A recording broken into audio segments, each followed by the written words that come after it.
बिस्मिल्लाहिर्रहमानिर्रहीम। तो आज की वीडियो में हम सॉल्व करने जा रहे हैं MCQs of the physics 11 chapter 4 rotation and circular motion. Chapter का नाम है नेशनल बुक फाउंडेशन।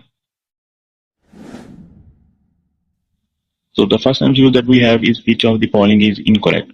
हमारे पास चार इक्वेशंस गिवन है, हमने इनमें से फाइंड करनी है कि कौन सी इक्वेशन इनकरेक्ट है। ऑप्शन ए हमारे पास है velocity is equal to angular velocity into radius.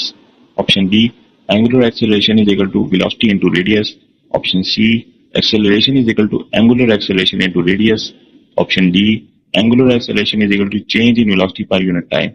तो यहाँ पे आपके पास ऑप्शन ए, सी और डी ये आपके पास फार्मूला है जो आप पीछे पढ़ के आ चुके हैं, लेकिन जो आपके पास ऑप्शन बी है ये कोई फार्मूला नहीं है और ना ही ऐसी कोई इक्वेशन होल्ड करती है। तो इस एमसीक्यू का आंसर हो जाएगा option B. Next MCQs. A car turns around a curve at 30 km per hour. If it turns at double the speed, the tendency to overturn is. तो यहाँ पे कहा गया कि एक कार है वो 30 किलोमीटर पर आवर की स्पीड से जो है टर्न ले रही है। अगर हम लोग इसकी स्पीड को डबल कर दें तो टेंडेंसी टू ओवरटर्न क्या हो जाएगी, यानी वो कितनी आसानी से गिर जाएगी। तो यहाँ पे टेंडेंसी टू ओवरटर्न है वो डायरेक्टली प्रोपोर्शनल है सेंटीपिटल फोर्स के। तो आपके पास सेंटीपिटल फोर्स है यहाँ पे एम वी स्क्वायर और R, M for mass, V for velocity and R for radius, और एफ सी जो है हमारे पास सेंटीपिटल फोर्स है। तो हम लोग क्या करेंगे, इस वेलोसिटी के अंदर 2 भी डाल देंगे, यानी क्योंकि देखें वेलोसिटी को हम लोग डबल करें, स्पीड को डबल करें, तो इसलिए हम लोग 2 भी डालेंगे और इसको सॉल्व कर लेंगे। यहाँ से 2 भी हमारे पास 4 से बन गए क्योंकि ऊपर स्केयर था। तो आंसर हमारे पास आ जाएगा final centripetal force is equal to 4 times the initial centripetal force, यानी जो सेंटीपिटल फोर्स है वो 4 टाइम्स होगी और इसी के साथ जो है आपके पास टेंडेंसी टू ओवरटर्न है वो भी 4 टाइम्स हो जाएगी। 4 टाइम्स का मतलब होता है क्वाड्रपल। तो आंसर हमारे पास हो जाएगा option B. Third MCQ, moment of inertia for spinning body about on certain axis doesn't depend on. तो यहाँ पे हमने वो चीज बतानी है कि जिसपे मोमेंट ऑफ इनर्शिया नहीं डिपेंड करता, जिसपे मोमेंट ऑफ इनर्शिया नहीं डिपेंड करता। तो ये है आपके पास distribution of mass around the axis. हम सब जानते हैं कि आपके पास जिस तरह मास डिस्ट्रीब्यूट होता है उस हिसाब से जो है मोमेंट ऑफ इनर्शिया भी चेंज हो जाता है। जैसे आपके पास स्फीयर हो अगर, तो उसका मोमेंट ऑफ इनर्शिया के लिए फार्मूला चेंज होगा। रॉड हो, उसका मोमेंट ऑफ इनर्शिया के लिए फार्मूला डिफरेंट होगा, ये हम पढ़ चुके हैं, आसान बात है। बी है आपके पास रोटेशन ऑफ द एक्सिस, तकरीबन वही चीज है। सी है आपके पास मास ऑफ द बॉडी, आप लोगों को पता है moment of inertia is equal to sigma M R square होता है, यानी इसके अंदर मास भी इन्वॉल्व होता है, यानी मास पर भी डिपेंड कर रहा होता है मोमेंट ऑफ इनर्शिया। तो सी ऑप्शन भी नहीं होगा। डी ऑप्शन है आपके पास angular velocity of the body. तो आप लोग नीचे फार्मूला देखें, I is equal to sigma M R square, कहीं पे आपको एंगुलर वेलोसिटी नजर आ रहा है, कहीं पे डब्ल्यू जो है नजर आ रहा है जो कि एंगुलर वेलोसिटी भी होता है। नहीं तो इसका मतलब है कि यहाँ यही हमारे पास ऑप्शन होगी, ऑप्शन डी इसका आंसर है।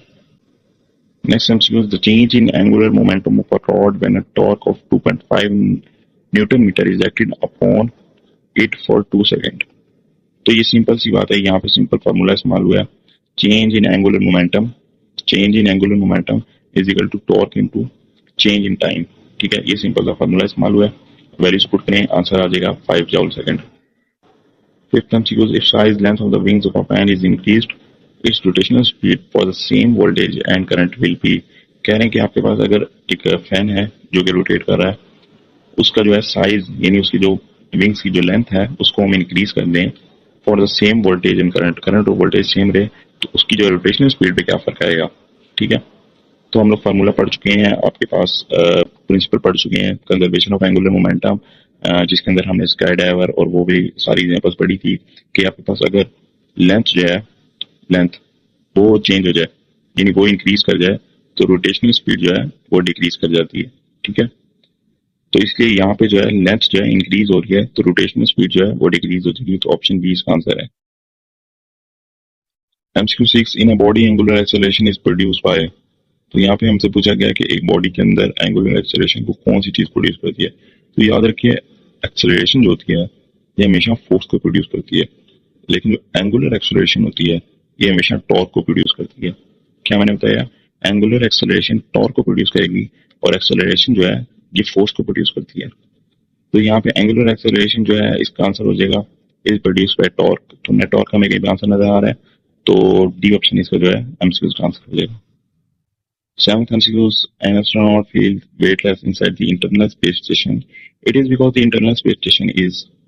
तो option A outside the gravitational field of earth. तो थियोरेटिकली वैसे देखा जाए तो थियोरेटिकली आपके पास ग्रेविटेशनल फील्ड ऑफ अर्थ जो है वो इन्फिनिटी पे जाके खत्म होती है, तो यानी वो outside of the gravitational field of earth नहीं हो सकते। ठीक है, तो लेकिन अगर हम लोग इसको कंसीडर कर भी लें तो बी आपके पास है फ्रीली फॉलिंग, सी है ट्रस्ट, डी है आपके पास इन मोशन।